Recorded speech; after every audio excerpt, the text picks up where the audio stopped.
আজকে এই দাদার মাঝে একটু লুঙ্গি তুলে দিচ্ছি। দাদার মাঝে আমি, দাদার নাম বাচ্চু সরকার। এই দাদার মাঝে আমি, দাদা আপনার কাছে আমি সূর্য মানুষের ফাউন্ডেশনের পক্ষ থেকে একটু লুঙ্গি দিচ্ছি। আপনি আমার চ্যানেলটার জন্য দোয়া করবেন, সবাইকে একটু বলবেন যে এই চ্যানেলটা শেয়ার সাবস্ক্রাইব করে দেয়। আর আগামী সামনে রমজান মাসে আগে থেকে প্রস্তুতি নিচ্ছি, যাতে মানুষের মাঝে, অসহায় মানুষের মাঝে 1 টাকার কাছে জিনিস নয় পৌঁছে দিতে পারি। এবং যে আপনি খোঁজ নেবেন যে কোন এলাকায়, আপনারা হিন্দু না, হিন্দু মুসলমান বৌদ্ধ দেখে না হয় যে আছে, খবর দেবেন, আমরা তো দিয়ে আসবো।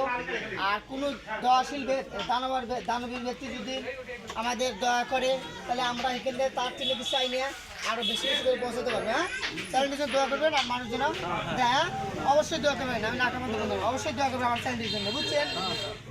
সূর্য মানুষের পক্ষ থেকে আজ অসংখ্য মানুষের মাঝে লুঙ্গি, শাড়ি, বস্ত্র ও আর্থিক সহযোগিতা বিতরণ করা হচ্ছে। দরকার আমার চ্যানেলটি সাবস্ক্রাইব করবেন। আর যদি কেউ সরাসরি সহযোগিতা করতে করবেন, ঈদ সামনে মানুষ একটা, আমরা যদি 200 টাকা খরচ করে ভাই ঈদ করতে পারি, তাদের তো 2 টাকা তো খরচ করে ঈদের একটা আনন্দ আছে, দিতে পারে। আর অসহায় মানুষ, প্রতিবন্ধী সবাইকে আমরা পৌঁছে দেবো। দেন দাদার একটা হাতও ভাঙ্গা, দেখেন দাদা, একটা দাদার নাম বাচ্চু সরকার। ঠিক আছে, ধন্যবাদ দাদা।